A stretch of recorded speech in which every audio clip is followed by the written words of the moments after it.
Lei si chiama Agnes o Agnes, come dicono quelli che stanno a trasmettere alla radio, e questa è Release Me, una delle canzoni che sicuramente ci riporta anche indietro di qualche mese, quasi a ridosso dell'estate. Abbiamo qualcuno in linea anche oggi, in questa bella giornata di sole, che ci viene a trovare. Buongiorno. Oh no!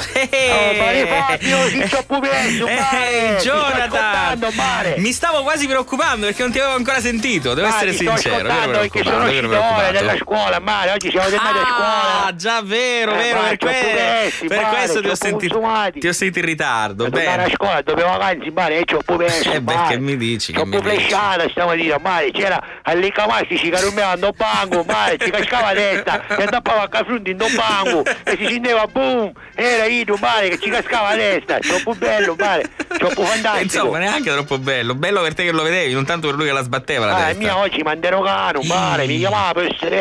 Senti, ma avevi fatto i compiti per le vacanze? Ma quando mai, Mare, è stato troppo perso, troppo consumato, non avevo dubbi. Consumato, stamattina, Mare, per amici, Jonathan, vieni alla lavagna, sì, ma piffaricchi, professoressa, chi mi sta contando?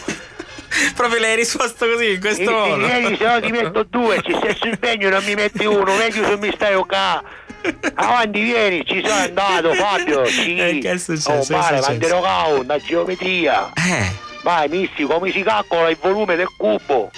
Sì, ma il che fa sto cubista, mai, che mi sta contando mia, Mare, e c'ho pupessa, professoressa, c'ho pupessa.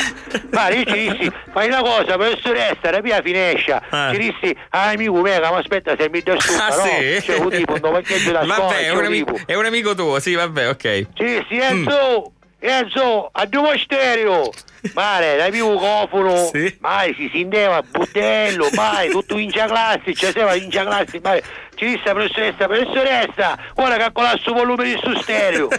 Io c'ho un po' bella, Mare, effettivamente, battuta carina, effettivamente una bella battuta, mi misi tu e mi mandavo a posto, Mare, poi mi stavo fuori, perché ci resi una cuzzata all'icca mastici, Mare, in disibotto, Mare. Cioè, non soltanto questo ha sbattuto la fronte tutto il giorno perché si addormentava su se stesso, tu in più gli hai anche dato uno sgarazzone. Ma bello che ci resi di controbalzo, Mare. Di controbalzo significa dopo che io indappavo la testa, che affronti in banco, mi sta capendo? Esatto. Appena indappavo, io stavo spiegavo, manco tempo che gli stavo di due centimetri, c'aveva una cuzzata a Mare, troppo peso, troppo consumati. Ma senti, ma fai così ogni giorno a scuola o soltanto perché è il primo giorno oggi? No, Mare, oggi il primo giorno sono un po' campo perché ancora sono perso di ieri. Bene, e gli altri giorni, Mare, facevo così dei pazzi. Senti, Mare, ma ce la vendi una bella canzone per me? Allora, guarda, ho preparato una canzone del passato, non so se te la ricordi, perché è del 1984, non so se eri già nato. 84, chi se lo ricorda, ma sì, troppo consumato, però siccome però ce la canzone metti famosa, tu, dai. me l'ascolto, bene? E ascoltala volentieri, una canzone degli U2, Pride in the Name of Love.